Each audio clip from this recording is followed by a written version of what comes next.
Sokok tuk menyang kali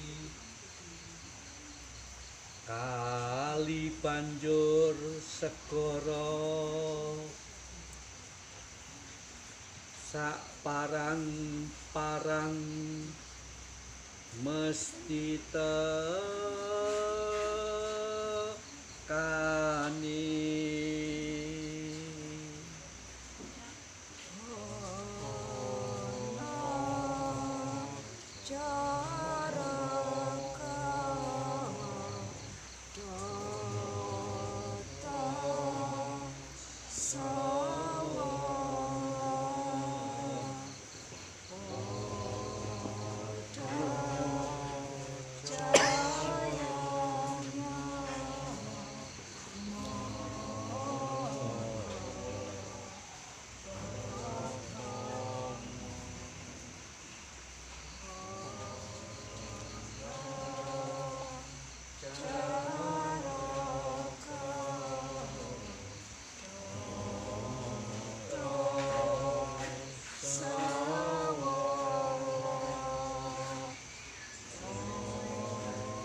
Jayalah aksara Nusantara. Aksara Jawa, aksara Nusantara. Rahayu. Ya, mau masuk ke abad 21 nanti itu saya tuh sudah membuat buku hanya 1 lembar. Kalau ikut Tuhan jalannya ini, ikut setan jalannya ini. Dan nanti saya kirim ke Mas Yongki. Mas Yongki mungkin bisa mencetak, terserah mau dicetak berapa juta untuk teman-teman pada kita. Ya, semacam poster. Ini buku kitab suci 1 kontainer dengan ilmu politik 1 kontainer, saya ringkes jadi 1 lembar. Udah justru karena inilah saya didatangi Duta Besar Rusia menyatakan setelah Duta Besar Rusia itu ingin tahu tentang Pancasila itu apa, datang ke Jakarta, ke putra-putra Bung Karno, ke orang-orang partai yang dianggap dulu orangnya Bung Karno, semua dijawab itu tidak ada yang puas. Orang Rusia itu kalau menggunakan otak dengan bagus. Yang kedua Cina, ya, menggunakan otaknya. Jadi kalau di Cina kita fitnah, di sana negara nggak bertuan itu kiri. Cina itu menerapkan teori yang disampaikan oleh beliau tadi itu. Meskipun manusianya diberi hak, terserah mau percaya apa, membuat masjid silahkan, ada di desa-desa itu ada, mau gereja silahkan, mau ngebom juga silahkan, sedekah aja silahkan. Negara itu memang harus kuat, tidak boleh setiap pikiran diberi kesempatan selonggar-longgarnya rusak nanti. Nah akhir-akhir ini ya itu di kita kan gitu. Ya. Kita di sini ya. Terus dan ilmu yang baru nanti itu kitab suci saya itu 1 lembar judulnya Kalimosodo. Sebenarnya di Wayang Purwo sudah ada pusakane Prabu Puntadewa. Hidup itu dimulai, ini teori tahun 3000 nanti itu. Hidup ini sebenarnya adalah sentra titik aktivitas minus. Nah, tanah dan air berputar-putar di udara, dibakar api yang membara. Jadi bintik-bintik titik hidup itu hukumnya plus dan minus, mesti itu. Kalau plus saja nggak bisa hidup, minus saja nggak bisa hidup. Jadi karena tata surya itu matahari tidak hanya di sini aja, di sana ada di tata surya yang lainnya. Akhirnya bikinkan gelombang udara itu begini, plus minus bergesek, biar Big Bang, peledakan. Nah itu karena meledak itu loh, api itu lama-lama berwujud menjadi air, makanya sentral molekul titik minus. Jadi sudah mulai ada molekul. Lalu yang terakhir menjadi sentral titik minus, itu otak manusia yang diceritakan beliau tadi itu. Nah, inilah yang menyebabkan manusia bisa menimbulkan inisiatif cipta rasa karsa. Mau cloning kayak, mau persenyawaan kayak, mau apa, mau di stack kayak, mau di gitu kan otak manusia. Nah, ini kuncinya hanya apa? Hanya Hono Coroko tadi itu kuncinya. Ya hanya itu. Belajar yang lainnya ya penting, tapi jangan tergesa-gesa belajar lainnya sebelum mendalami itu. Semua bangsa di dunia itu leluhur kita yang mencerdaskan. Dan nanti dicerdaskan leluhur kita dari Singosari ini juga. Seperti saya tanya tempat banyangan tadi itu ya, saya pada siapa? Pada titik tadi itu ya, pada titik di sana ada tempat leluhur lah. Tadi tanya pada titik itu. Karena hidup jadi rasa tadi itu. Di sini getarannya. Ya, jadi apa yang di Wedar Romojati, apa yang kita dapatkan, jangan lupa saya tadi ingat lagi satu persoalan yang Profesor ngomong tadi, bahwa Indonesia itu punya sebuah tonggak revolusi. Jadi kehidupan kita, kekuatan kita, sokok guru bangsa itu buruh lan tani. Kalau nggak salah demikian. Dan ini yang menjadi mengingatkan bagaimana kita harus kembali menggugah akar bawah ini. Jangan diremehkan mereka. Ini yang harus kita mulai blow up.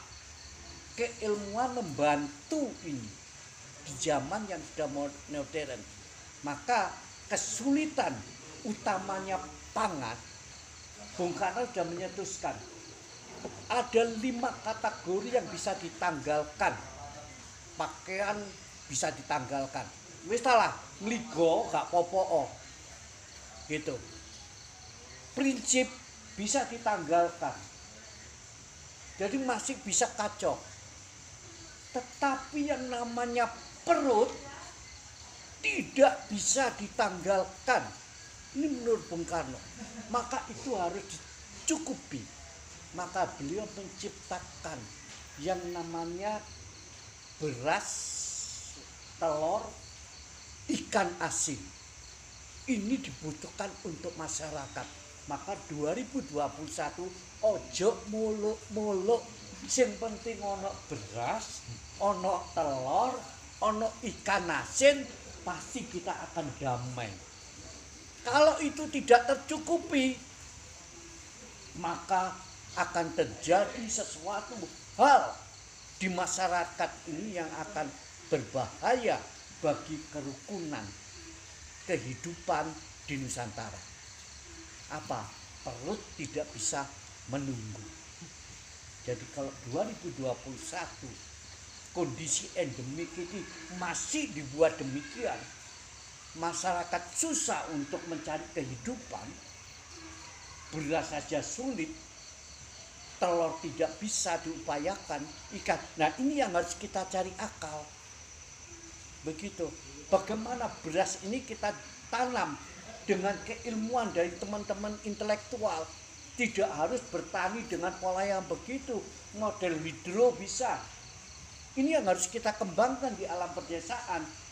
Ini telur dari dulu wong-wong ke lho wis telur kampung diculno petik-petik ku. Jadi ini luwih apik kok, jadi jamu kok. Ikan asin pun demikian.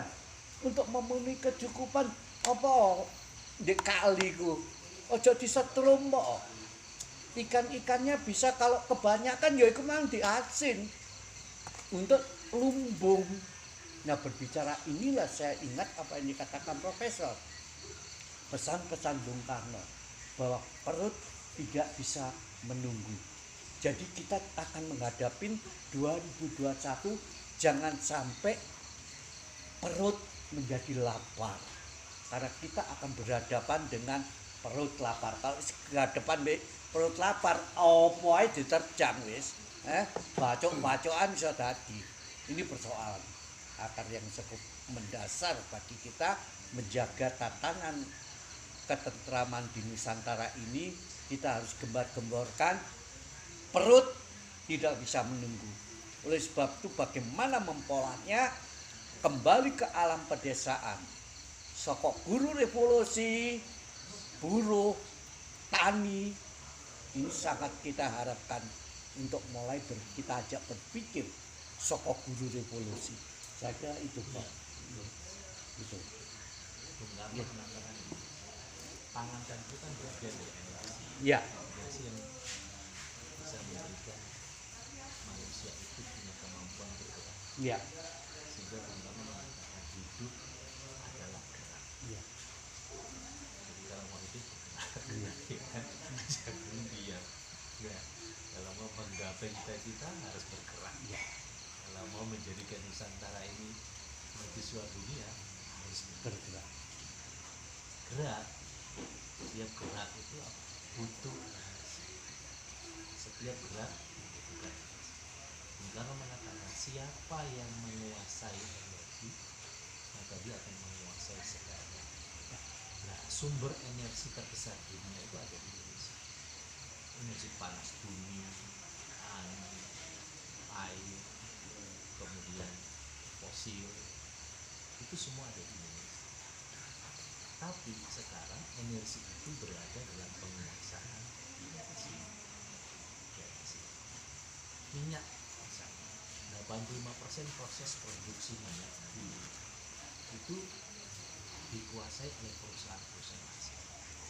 Pertamina sebagai BUMN Sama itu gua. hanya kebagian 15%. Jadi kalau untuk menaklukkan Nusantara ini tidak perlu melalui senjata gerak.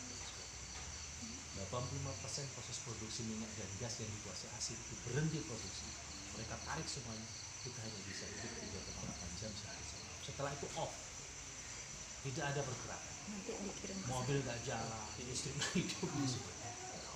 Nah oleh karena itu maka perlu ada revolusi energi. Nusantara harus mengembalikan kedaulatan energi. Itulah yang saya proklamasikan. Ya. Proklamator kedua. Ya. Jakarta. Jadi kupung 15 truk polisi anti hura. Saya proklamasikan proklamasi kedaulatan energi. Ditunggu proklamasi Jakarta. Persis di Jakarta itu kan patungnya Bung Karno ini. Ya. Jadi inilah yang kami inginkan dan kami sudah membuat konsep Ya. undang-undang dengan gas. Ya. Supaya apa? Supaya Nusantara Pesan ke saya, itu menguasai energi. Pesan ke saya. Oke, tidak kuasai energi. Kita tidak bisa bergerak. Ya. Salah satu energi itu adalah pangan. Ya. 085. Ya. Ketahanan pangan. Nah, ketahanan pangan ini harus dihasilkan dari desa. Ya. Nggak mungkin nggak lupa. Ya. 085 931. Ya. Ya, Prof. Sangat-sangat bahagia sekali. 361. Maka 361. di awal 361. tahun sekarang, Profesor, 368. Hah? energi udah disiapkan. Ini makan kita pertama, ini energi kita yang pertama di tahun 2021.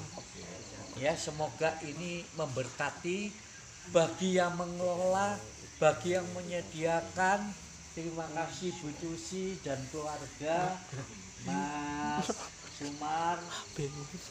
Malam hari ini kita makan di awal tahun, mengisi energi, cas energi Supaya bisa bergerak. supaya bisa bergerak gitu. Nggih, monggo langsung di Nggih. Pak Yongki ada pesan. Nggih. Kenapa sih saat sekarang ini keberkahan di bumi kita ini sangat rendah, Iya. terutama para petani, Iya. para nelayan, Iya, para pedagang itu makan itu hanya cukup untuk pas-pasan. iya. karena tidak ada yang mendoakan mereka.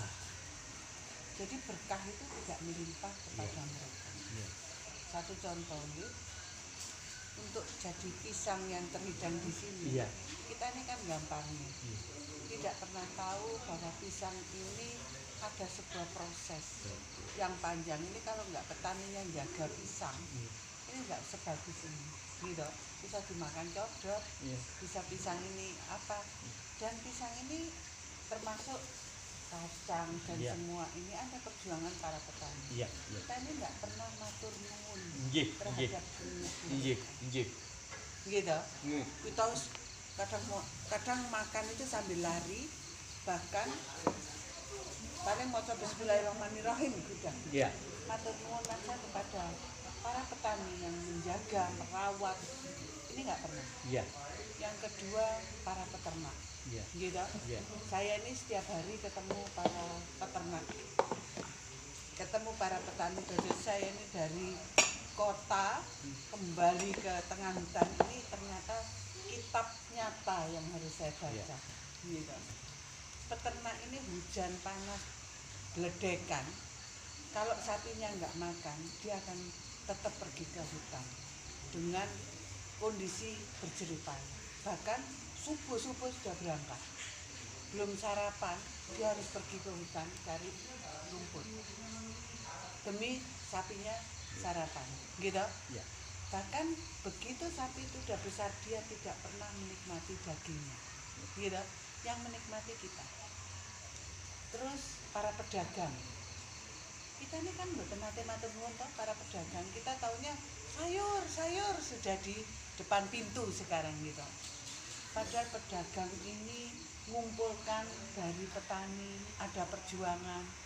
Jam 1 pagi, jam sekian kita enak-enak tidur, dia harus bangun untuk membawa dagangan ini ke depan pintu kita, gitu.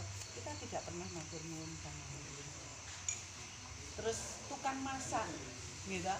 Tukang masak ini juga berjeripaya, blonjo, menyiangi, masak. Kita tidak pernah matur nuwun. Masak ini harus dengan cinta kasih. Kalau tidak ada cinta kasih, mungkin ada keasinan, mungkin gosong, mungkin apa gitu. Terus asal aja. Ya. Ini ada cinta kasih. Para pelayan, kita tidak pernah matur nuwun. Asal saya pergi makan di restoran, selesai, geledak gitu. Tapi ini kan ada jeripaya. Jadi dampak dari kita ini tidak pernah matur nuwun kepada mereka. Mereka itu tidak pernah ada berkah. Gitu. Sak mangke itu pekerjaan apapun cukup pas-pasan gue makan, bahkan minus. Gitu. Hanya ilmu Gusti Allah aja yang bisa menjadikan kita masih tetap. Kalau dihitung matematika itu loh enggak cukup gitu ke dalam kehidupan. Karena apa?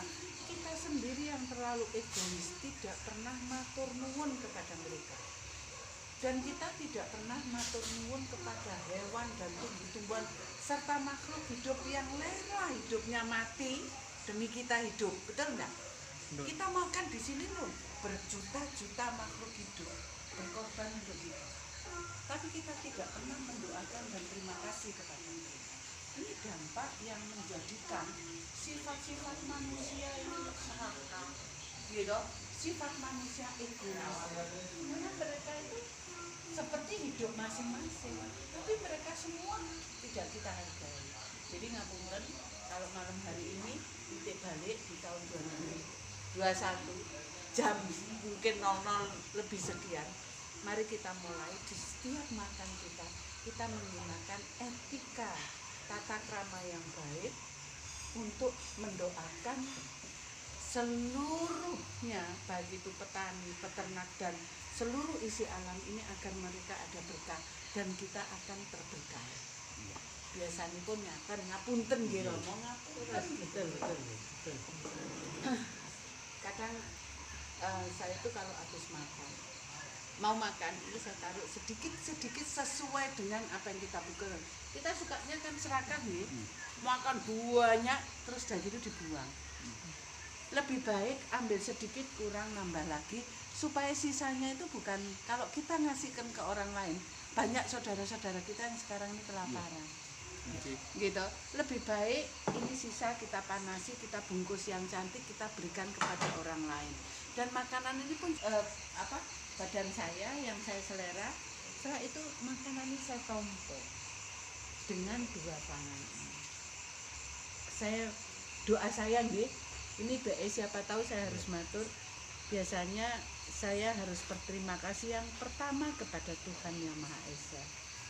Ya Allah, terima kasih atas segala rezeki yang hamba terima pada hari ini, sehingga pada hari ini hamba menerima rezekimu dalam bentuk makanan untuk memberi kehidupan pada badan, pikiran maupun jiwa. Terima kasih ya Allah, saya haturkan kepada seluruh makhluk hidup yang rela hidupnya berkorban untuk kehidupan saya. Terima kasih ya Allah kepada para petani yang telah berjuang, bekerja keras, para peternak, para nelayan yang berjuang keras, sehingga hasil ini ada di dalam hidangan ini. Berkahilah mereka ya Allah, jagalah keselamatan mereka ya Allah.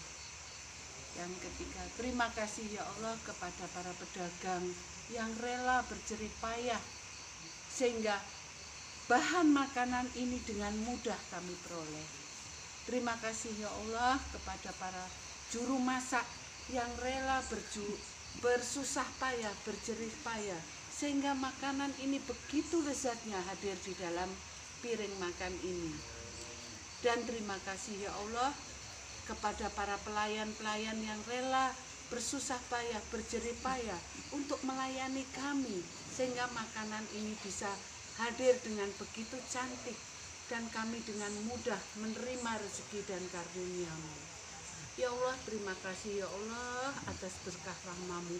Semoga semua makanan yang masuk ke dalam jiwa saya, kepada dalam pikiran saya, kepada tubuh saya menjadikan berkah rahmah dan hidayah-Mu. Amin. Baru kita makan dengan ini, nanti rasakan nikmatnya. Setelah selesai jangan langsung taruh, terima kasih. Lagi ini adalah penghormatan. Nanti rasakan supaya apa? Berkah-berkah yang kita doakan itu untuk memberikan berkah kepada mereka. Kita ini ribuan orang loh Pak yang bekerja keras. Betul nggak? Ini dari mana asalnya, tumbuh di daerah mana kita nggak pernah tahu. Taunya kan cuma sepiring nasi. Nah, beras dari mana, air dari mana, nah ini kita nggak pernah tahu. Ngapunten bukan ini kebiasaan saya. Dan ini salah satu metode yang sangat sederhana yang saya ajarkan kepada ibu-ibu untuk membentuk karakter kepribadian pada keluarga. Biasanya ngapunten kalau saya masak, saya itu sambil saya nyiangi, sambil saya oseng-oseng, ini nggak lepas doa. Supaya makanan ini betul-betul menjadi berkah kepada siapa yang makan. Dan biasanya setelah ini kalau saya di rumah, ya biasanya sih saya tata rapi, cantik, saya berdoa dulu. Untuk keluarga saya, untuk ini. Supaya makanan ini betul-betul menjadi makanan yang sehat. Nah, tetapi yang memakan pun juga harus sama. Ini yang selalu saya ajarkan Romo. Yang dimana saya di sini banyak anak-anak remaja putri, ibu-ibu muda, itu banyak belajar di sini. Ini salah satu proses saya ingin merubah karakter budi pekerti tanpa berbicara. Kan tidak gampang, karena keadaan sudah berat. Supaya DNA positif ini monggo. Bukan berarti ini terus nanti makanya Jadi, justru harus nikmat. Apa Jawi Jawa. Jadi bagaimanapun apa pekerjaan yang akan kita lakukan itu harus ada dialog. Dialog kita dengan apa yang ada di hadapan kita. Kalau mau makan ya kita dialog dengan sang makanan. Apa yang mau kita kerjakan ya kita dialog dengan pekerjaan. Itu pesan-pesan yang sangat moral yang harus kita ugemi karena kita masuk pada tatanan budi. Nah ini ya apa yang Bu Tusi ngendikan tadi sangat indah sekali dan itu sangat perlu dikembangkan lagi dengan pola pikir bahwa kita bangsa ini harus kembali ke budi yaitu Jawa, Jawi, Jawa. Jadi apapun kalau kita mau mengerjakan sesuatu, yo dialog, entah itu mantra, entah itu apa. Nggih. Nah, Monggo. Romo saya sampaikan sedikit karena ini pesan tahun 2017